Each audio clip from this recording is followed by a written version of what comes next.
İsmin yiyəlik halı. İsmin yiyəlik halı iki yolla düzəlir.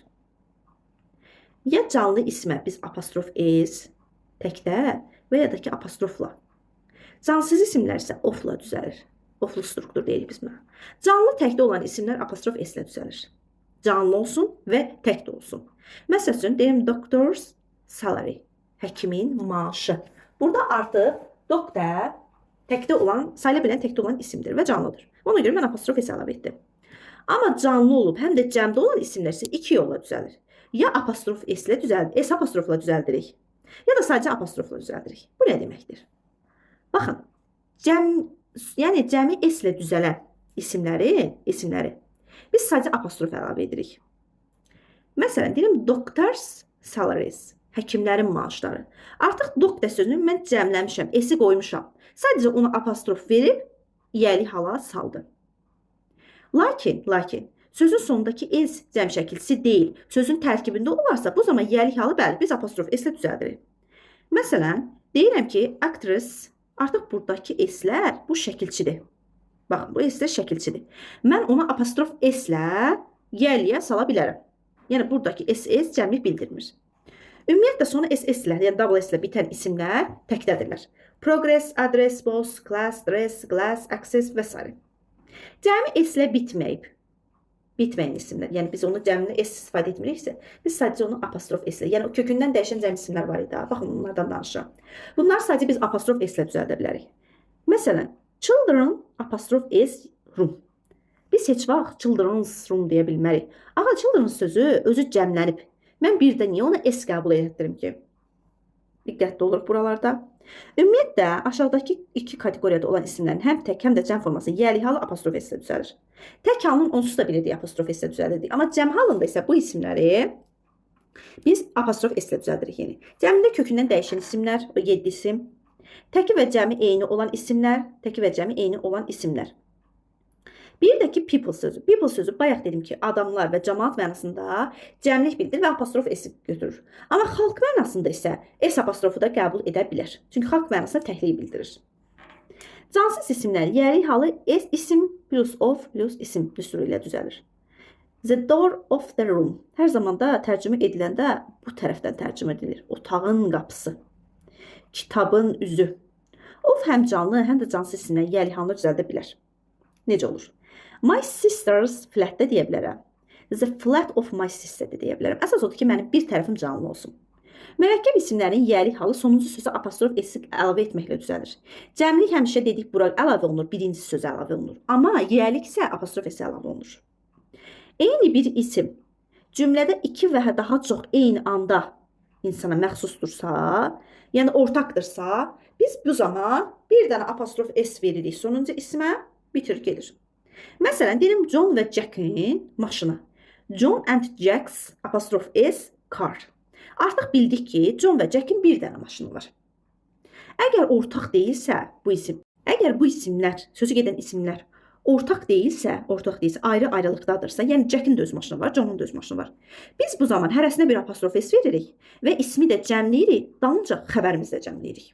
Baxın, diqqətli olmalıyıq. Biz apostrof s, iki apostrof s verib hər bir ismə. İsmi cəmləyib xəbəri tək saxlaya bilmərik.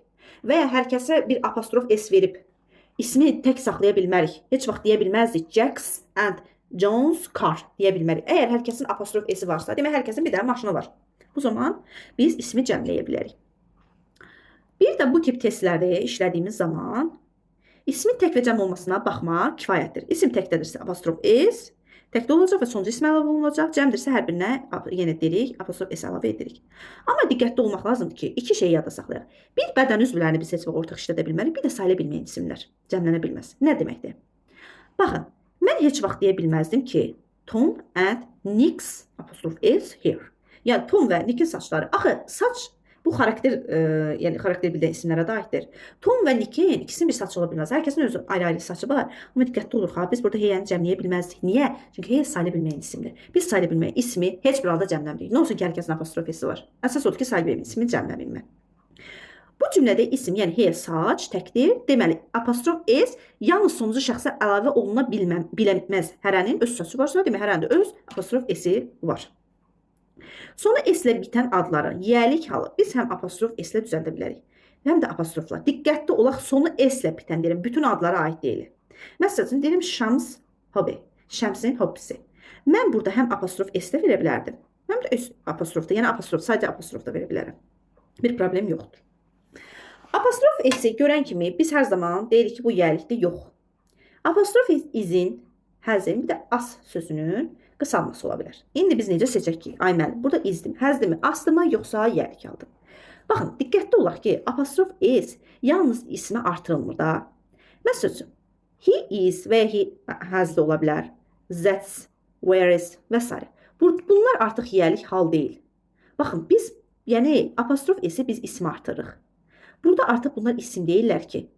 Sonra apostrof s-dən sonra ya isim gəlir, ya sifət isim gəlir, ya fe'li sifət plus isim gəlir, ya say gəlir, isim gəlir. Amma əsas odur ki, bir dənə isim gəlsin. Sonunda bir dənə isim gəlsin. İndi diqqətli olaq. Deyirik ki, yiyəlik hal hesab olunmur.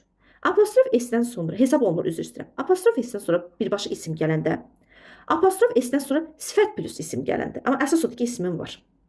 Apostrof s-dən sonra fe'li sifət plus isim gələndə, apostrof s-dən sonra say plus isim gələndə, first. Apostrof s-dən sonra gerund gələndə, David's smoking. Amma yiyəlik hal hesab olunmur. Apostrof s-dən sonra əvəzlik gəlirsə, bu artıq izdir. Və ya izdir. Apostrof s-dən sonra sifət gələrsə, apostrof s-dən sonra artikel gələrsə, apostrof s-dən sonra sözünü gələrsə, say rəqəm gələrsə, baxın, yuxarıda dedim say gələrsə, plus isim gələrsə, olar. Amma say üstündən də isim gəlmirsə, artıq bu demək yiyəlik hal deyil. Apostrof s-dən sonra participle to, participle one, got, artıq bu has gotdur, been, has beendir, zərf gələrsə, where gəlir, always gəlir, often gəlir, already gəlir, just, to be going to, və ya bu let's asdır, it isdir, there isdir, və ya not gəlsin, here gəlsin, bir sözlə bunlar yiyəlik hal deyirlər. Əzbər bir şəkildə öyrənməliyik. Apostrof s-dən sonra təkcə sifət gələrsə, bu yiyəlik hal sayılmır. Lakin sifətin yanında aid olduğu isim də gələrsə, yiyəlik hal hesab olunur. Məsələn, deyirəm, Mr. Smith is old. Artıq burada isdir. Niyə? Çünki oldun yanında bir isim gəlməyib. Ona görə. Amma deyirəm ki, Mr. Smith's old photo was placed above the bed. Artıq burada mənim bir ismim var. Mr. Smith'in qədim şəkli. Burada bilinir ki, artıq o yiyəlik alır. Apostrof s-dən sonra ing-li söz gələrsə, cümlədə xəbər varsa, bu zaman ing-li söz ismin yerində işlənmiş gerunddur. Belə cümlədə apostrof s, yəni yiyəlik hal göstərirsiniz. Nə demək istəyirəm? Deyirəm ki, David's smoking worried his parents. Davidin, yəni siqaret çəkməyi valideynlərini narahat edir. Yəni onun o vərdişi, siqaret çəkmə vərdişi. Artıq burada baxıram ki, mənim bir feilim var. Demək ki, burada smoking yiyəlik haldır. Amma indi baxaq. Deyirəm ki, David is smoking in the yard. Burada bir başqa feil görmürəm. Xeyr. Demək ki, bu artıq apostrof is, izin qısaltmasıdır. David həyətdə siqaret çəkir. İndiki davam edici zamanda. Bir sözdə apostrof s-lə işlənən cümlədə xəbər yoxdursa, apostrof s-in özü xəbərdir. Əgər cümlədə xəbər varsa, bu zaman demək ki, o elə apostrof s-dir. Ad və soyadların yiyəlik halı. Diqqətli olaq. Mr. Mrs. Bu kimi, belə deyim. Deməli, adların yiyəlik halına baxaq. Mr. və Mrs. ilə işlənən adlar artıq bir nəfərdən danışır. Və biz bunun yiyəlik halını apostrof s-lə düzəldirik. Amma D artiklı ilə işlənib isimlərin cəm formasında dedim bayaq, xüsusi isimlərin işləməsinə. Bu zaman bütöv bir ailəni bildirirdi. Axır biz orada dedik, o zaman dedik ismi cəm edik. Məsələn, the blacks. O zaman sadəcə biz ona apostrof əlavə edirik. Əgər sözün əvvəlində Z artiklı varsa, o zaman sözün sonunda S cəm şəkilçisi də olmalıdır. D yoxdursa, S də yoxdur. Və sözün The Nixons, Mr. Nixon. Artıq bu Mr. Nixon deyil, mən bir nəfər nəzərdə tutdum. Aşağıdakı sözlərdən sonra vaxtilə home, shop, office sözləri də işlənib, lakin indi işlənməsə də yenə yiyəlik hal hesab olunur. Yəni home, shop, office sözləri artıq ixtisar olunur, belə deyim. At my uncle's, at my aunt's, at the butcher, at the baker, at the chemist və s. Burada artıq home sözü ixtisar olunub. Və ya burada shop sözü ixtisar olunub. Yəni işlənməsə də düzgündür, problem deyil. Və bunların, bu yuxarıdakıları və bunların heç vaxt cəm forması olmur. Yiyəlik halda olan ismin qarşısında gələn təyin edici söz. Artikel ola bilər, işarə əvəzliyi ola bilər, rəqəm olar. Birinci ismə aid olur. Baxın, nə demək istəyirəm burada? Normalda mən bayaq dedim ki, iki ismi biz yanaşı verəndə bizim əsas olan ikinci ismimizdir.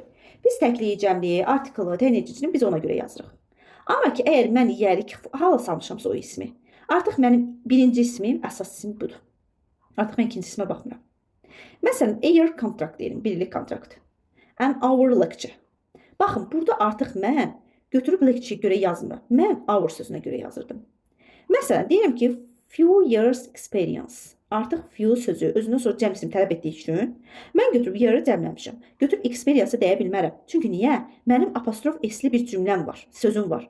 O apostrof s deyir ki, mən özüm, yəni qəbul edirəm. Təyinəcimi özüm qəbul edirəm. Təkini, cəmini, hər bir şeyini özüm qəbul edirəm. Diqqətli olaq. Mini-dən sonra nə deyirik? Cəm isim gəlir. Severaldan sonra cəm isim gəlir. Rəqəmlərdən sonra birdən istisna, birdən artıqsa cəm isim gəlir. Deyir-dərdən sonra apostrof s veririk. Çünki təkliyi bildirilir, əvəzi bölümdə keçəcək. Deyir-doğusdan sonra cəm isim veririk. Bu aşağıdakı iki kateqoriyada olan isimlərin cəm formasının qarşısına few, many, several, these, those miqdar sayıları gəlsə də yərlik halı apostrof s ilə, s apostrofla deyil, apostrof s ilə işlənir. Bu cəmindən kökündən dəyişən isimlər var idi. Mən, many, woman, bu o isimlərə aiddir. Bir də təki və cəmi eyni olan isimlərə aiddir. Zaman mənalı sözlərimiz var. Today, yesterday, tomorrow. Biz bunları heç vaxt cəmləmirik. Diqqətli olaq. Və ya sun, moon, earth. Biz bunları heç vaxt cəmləmirik. Və bunların da həmişə yəriyi apostrof s ilə düzəlir. Of ilə yox ha. Onsuz da biz cəmləmədiyimiz üçün s apostrof işlədə bilmərik. Sadəcə biz bunları apostrof s ilə düzəldirik. Cansız olsalar da apostrof s ilə düzəlirik. Bir də apostrof s ilə düzələ bilənlər hansılardır? Zaman və məsafə bildirən isimlər var ki. Nə olsun ki, bunlar cansızdırlar. Ofla işlətmirik. Biz bunu ancaq apostrof s ilə düzəldirik. Və orada da apostrof s və s apostrof olmağını biz qarşısındakı təyinicidən biləcəyik. Fəsillər, aylar, günlərin adlarını da yenə apostrof s ilə düzəldirik. Ölkə, şəhər adları, onun kimi the sun, moon, earth və s. river, water kimi sözlərin də yərlik halını biz apostrof s ilə düzəldirik. Of ilə düzəldə bilmərik. Dərsimiz məncə bu qədər idi.